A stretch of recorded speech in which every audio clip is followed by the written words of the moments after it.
It was my mum that got me into history. She told me tales of Waterloo, Wellington, Nelson, Trafalgar, all those kind of stuff. Really infected me with this great enthusiasm for things of the past, and especially military history. And certainly from Wellington's point of view, he used to ride a horse called Copenhagen, who was known as a very difficult ride. He was a dodgy character at times, but rock steady at Waterloo.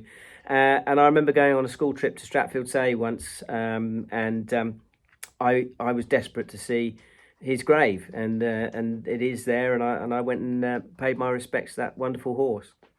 The next person probably in the list is my grandmother, Grandma Carter. She lived with my granddad in 10 Barkham Road in Wokingham, and I used to be at St Paul's Primary School up the road, and I'd go home go there on a Thursday for tea, and she would let me go down to a little shop down the road called KC Sports, which is about to shut, unfortunately.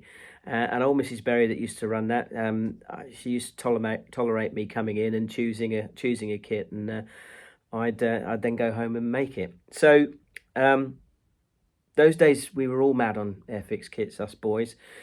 We were building Spitfires and Messerschmitts and the like, and then going and playing in the playground with them, or we'd be going up to Foxhill Woods and running around in the woods playing soldiers, or back at home, sea battles on the front in the front room on the carpet, all that kind of stuff, and they were great days. And then at weekends we were watching the films as well. So we were watching the Dam Busters nearly every weekend, and say the Battle of Britain as well. And the Battle of Britain I'll never forget as a film, because the following day we all came and everybody was talking about it. Is what a film and all that kind of stuff. But the one scene that we all remembered was where, and if you've seen it, you'll know what I mean. There's a Polish pilot. He gets shot down. He parachutes into a wheat field full of big burly farmers, and one of them is a great big chap with a flat cap on and a pitchfork, and he walks up to this Polish pilot. He thinks he's a German actually, and the Polish guy says, "Oh, good morning," and this guy says, "Oh, good morning, my arse," and that's what we were all saying all day, all in the playground, wandering around, saying that line, and it was. It's hilarious. It sticks with me today, and that's the interesting thing about those films, that they really did get you interested in what the history was, and you start going and reading about it. And of course, that's what I did next. So the first book that I ended up was given to me by my really lovely uncle Trevor, who was from Birmingham and he used to remember the Battle of Britain. He'd find shell casings in the street and all that kind of stuff.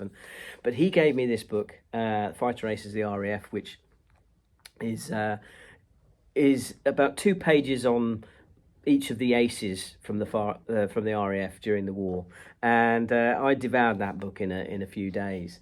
And then the second book that I ended up with was The Battle for Britain, and I was on holiday in Weymouth at the time with my uncle Trev again and my grandma and granddad, and this is by Wing Commander H.R. Dizzy Allen. So it's the first book that I read on a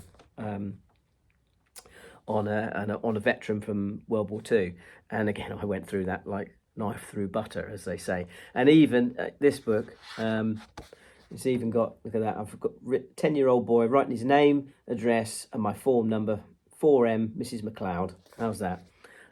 So I've still got that book. I must read it again actually. So yeah, back to the films. So we were, in those days we were watching films, and we were so genned up when we were kids that we would notice the mistakes. I remember the one that I used to see constantly was a Messerschmitt ME-109 coming in and strafing or trying to shoot somebody down or whatever, and it was an ME-108. So there you go. I remember that from the get-go. But it's a good point, because it used to drive me mad, the problems with war films, the mistakes that they made. But it doesn't so much these days, because what I think you should take out of that is, it's entertainment at the end of the day, and if it gets people, and especially kids, interested in that era, or it might even be the new Napoleon film that's coming out, which I think is going to be fantastic. you can watch it, you take your own view, and then hopefully enjoy it, but go away and maybe and see what really happened, because there are going to be mistakes in there, and sometimes what really happened is actually more interesting than the film. So I think films they really do have a good place in there to help kick off that education process. And these days, I love going to battlefields if I can, museums obviously, and battlefields.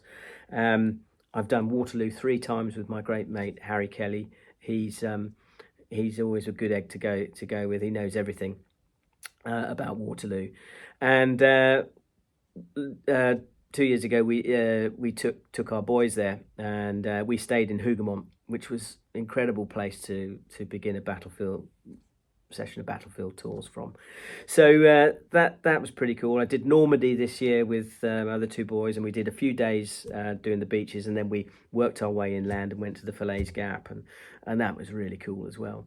So all those things, those are my roots in my history, and they all my love of history, and they led me to end up grabbing hold of the story of my great grandfather and writing about his life in the Royal Navy in Hearts of Steel.